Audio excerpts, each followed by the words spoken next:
Une deuxième réunion spéciale 48 heures après, au Conseil de sécurité de l'ONU, la RDC a craché du feu. Sa ministre d'État en charge des Affaires étrangères a mis l'ONU devant ses responsabilités face à son inaction sur la dégradation de la situation sécuritaire dans la partie est de la RDC avec l'agression avérée du Rwanda. Nous ne sommes pas venus aujourd'hui pour vous dire ce que vous ne connaissez pas. Mais nous sommes venus vous demander de prendre le courage de faire ce qui est droit et ce qui est dans vos prérogatives.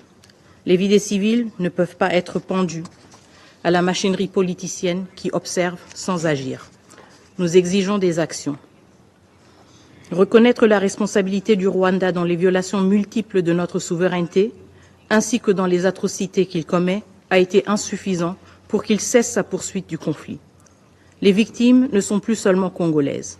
Le Rwanda a frappé l'Afrique et l'Amérique latine, en tuant des militaires sud-africains, malawites et uruguayens venus protéger les civils. Il a frappé ce conseil en tuant des casques bleus de la MONUSCO.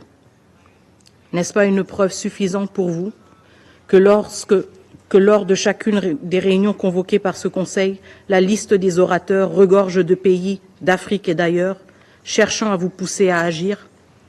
Dimanche, c'était l'Afrique du Sud, le Burundi, l'Uruguay. Aujourd'hui encore, nous sommes rejoints dans un esprit de solidarité par nos frères et sœurs de l'Angola, de l'Afrique du Sud, de l'Uruguay, du Guatemala, du Zimbabwe, du Sénégal, du Burundi. Tous ont répondu, car l'humanité est en jeu. Tous sont venus voir ce que vous allez faire. À quel seuil de catastrophe humanitaire et de violation flagrante de notre territoire devrez-vous enfin agir pour sanctionner les responsables du M23 et les officiers rwandais et leurs complices? Si ce Conseil ne sanctionne pas, l'histoire marquera ce temps comme l'époque de l'impuissance et de l'indifférence du Conseil de sécurité.